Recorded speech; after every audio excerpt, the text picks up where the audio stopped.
look back over more than 70 years, I'm reminded of an old saying that the more things change, the less they do. I grew up in Zimbabwe, or Rhodesia as it then was, with a deep love of Africa's wildlife, but soon after leaving university, I began to realize that habitat destruction, degradation of land, was the greatest long-term danger to wildlife and also to humans. Now, as was mentioned introducing me, I've worn many hats: researcher, farmer, soldier, politician, international consultant. But no matter what hat I was wearing on any given day, it was always the same problem. Poor land leads to droughts, floods, poor people, social breakdown, abuse of women and children, genocide, cultural genocide, eventually wars, the downfall of civilizations, and more than 20 have failed. And now the threat is global. Today, humanity faces two enormous threats: global desertification and climate change. Never in history have we faced a more grave situation.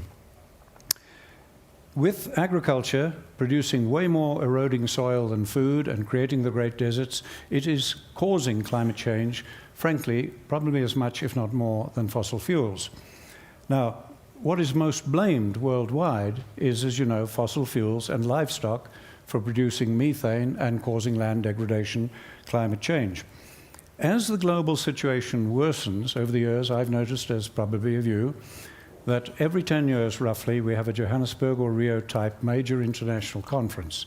At that, the world scientists bemoan the worsening situation, we allocate millions more dollars, make great resolutions, and we proceed with exactly the same failed technologies that are not solving the problem. And this year, it will be repeated, and I guarantee with the same results at Rio +20 in Brazil. Now, mainstream scientists are blaming two things, as I said, and they are only trying to address it with three tools or things: various aspects of technology, fire, or resting land to different degrees, and no other tool is considered.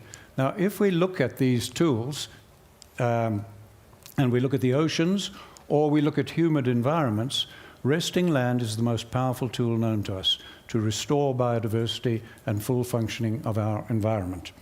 If, however, we look at the bulk of the world's land, which is seasonal in rainfall nature with long dry periods, we find that rest has the opposite effect.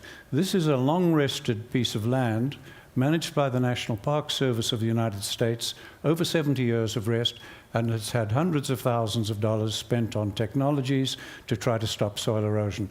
That desertification is as bad as anything in Africa or China, and this is generally not known.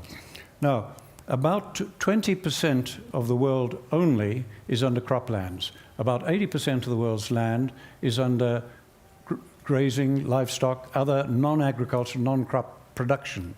Okay, and if we look at the most problematic region of the world, right across Africa to Pakistan, where we have the most violence and everything, only 1 to 5% of the land is cropland. All the rest is land that can only support humans with wildlife and so on. Now, these seasonal rainfall environments are the environments from which millions and millions of large herbivores and their pack-hunting predators came.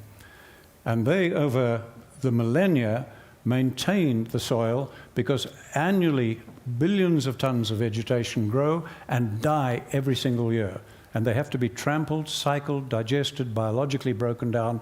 Otherwise, desertification occurs, as you saw in the earlier picture.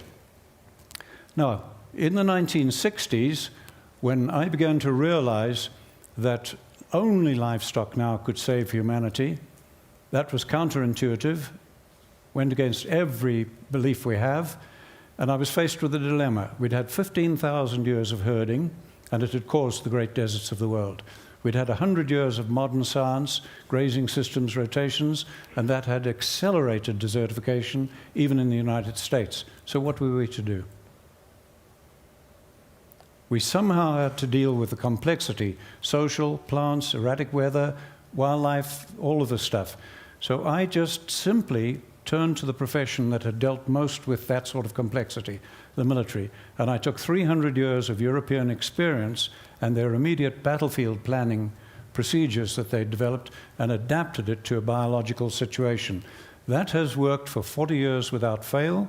It is now being practiced on over 40 million acres on 4 continents, right? And these pictures are examples of desertification being reversed with greatly increased livestock, mimicking nature through that planning process. And the circle is to show you the exact same spot because the change is so profound when we do this. Right, so where does this leave us? We have 3 tools being used. 2 of them cause desertification. 1 can never even imaginably replace livestock and the scale required at the frequency required globally. Only livestock can do what is required. I've been demonstrating this, explaining this and the science behind it for nearly 50 years. And I've been saying repeatedly, and I say it again, I'll stake my life on it. We will not be able to address climate change using the only tools that scientists are considering, and the entire future of humanity and of civilization as we know it hangs on the slender thread of learning how to manage livestock properly to mimic nature. Thank you.